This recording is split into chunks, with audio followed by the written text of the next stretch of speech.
বৈশাখ মাসের কৃষ্ণপক্ষের গরুথুনি একাদশী। বৈশাখের কৃষ্ণপক্ষীয় গরুথুনি একাদশীর ব্রত মাহাত্ম্য কথা ভবিষ্যত্তর পুরাণে বর্ণনা করা হয়েছে। যুধিষ্ঠির মহারাজ ভগবান শ্রীকৃষ্ণকে বললেন, হে ভগবান, আপনার চরণে দণ্ডবত প্রণাম। বৈশাখ মাসের একাদশী কি নামে পরিচিত এবং তার মহিমা কি রূপ তা কৃপা পূর্বক কথন করুন। ভগবান বসুদেব বললেন, রাজন, বৈশাখের কৃষ্ণপক্ষের একাদশীর নাম গৌরথুনি। এই একাদশীর ব্রত পালন সদা সুখদায়ক, সৌভাগ্যদায়ী এবং পাপের হানিকারক।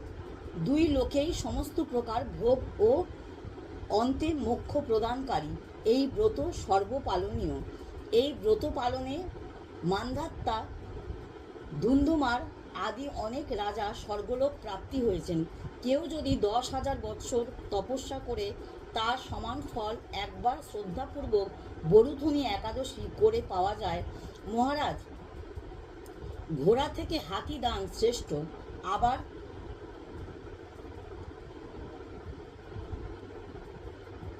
ভূমিদান তার থেকেও মহান। ভূমিদানের থেকে অধিক মহত্ব তিল দান কার্যে। তিল দান থেকে বড় হলো স্বর্ণদান। স্বর্ণ থেকে অধিক দান অন্নদান, কারণ দেবতা, পূর্বপুরুষ ও মনুষ্যকুল অন্ন প্রসাদ দ্বারাই তৃপ্ত লাভ করে। বিদ্বান পুরুষেরা কন্যাদানকে অন্নদানের সমান বলে জানিয়েছেন। উপরোক্ত সমস্ত দানের থেকে বড় দান হল বিদ্যাদান। মনুষ্য বরুথুনি একাদশী করলে বিদ্যাদানের ফল লাভ করে। যে সব পাপিষ্ঠ মোহ পরবশ হয়ে কন্যার উপার্জনের জীবিকা নির্বাহ করে, তাদের পুণ্য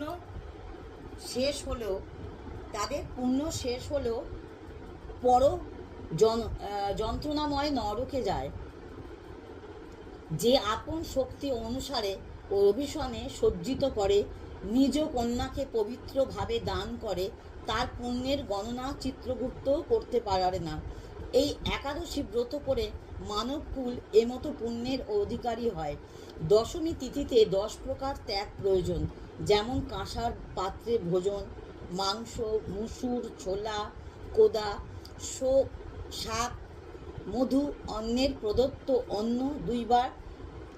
প্রদত্ত 2 বার ভোজন তথা মৈথুন। আবার একাদশীর দিন জুয়া খেলা, নিদ্রা, পান খাওয়া, দাঁতন ব্যবহার, পরনিন্দা করা, প্রতারণা করা, চুরি, হিংসা, মৈথুন এবং ক্রোধ